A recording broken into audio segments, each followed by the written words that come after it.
कोल्हापुरात युवासेना शिवसेना ठाकरे गटाच्या वतीनं शिवाजी विद्यापीठाच्या समोर असलेल्या बस स्टॉपवर सर्व बसेस आणि एसटी थांबवणं बंधनकारक करण्याचं निवेदन यावेळी शिवाजी विद्यापीठाच्या रजिस्ट्रार VN शिंदे यांना देण्यात आलं। शिवाजी विद्यापीठामध्ये शिक्षण घेणाऱ्या विद्यार्थी-विद्यार्थिनींची संख्या मोठ्या प्रमाणात आहे। यामध्ये कोल्हापूर जिल्ह्यातील विद्यापीठ लगतच्या विविध जिल्ह्यातून, तालुक्यातून, गावातून विद्यार्थी-विद्यार्थिनी रोज शिक्षणासाठी ये-जा करत असतात। सकाळी व संध्याकाळी शिवाजी विद्यापीठाच्या प्रवेशद्वारासमोर स्टॉपवर ठराविक बसेस थांबतात। त्यामुळे अनेक विद्यार्थी-विद्यार्थिनी यांची तारांबळ उडते। घाई गडबडीनं वडापनं यावं लागतं। या सगळ्या धावपळीत विनाकारण वेळ वाया जातो।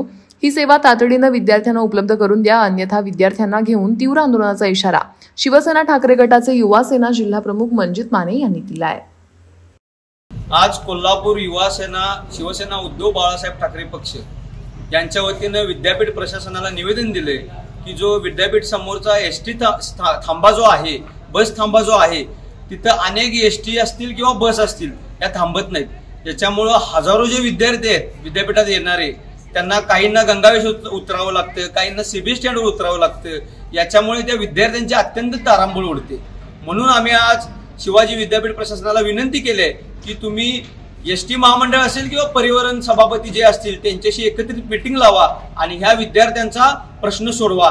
जर असं येणाऱ्या 8 दिवसात जर असं या पद्धतीने विद्यार्थ्यांचा सुखरूप मार्ग करून दिला नाही तर आम्ही युवा सेनेच्या वतीनं या प्रश्नावर विद्यार्थ्यांना घेऊन आंदोलन करू।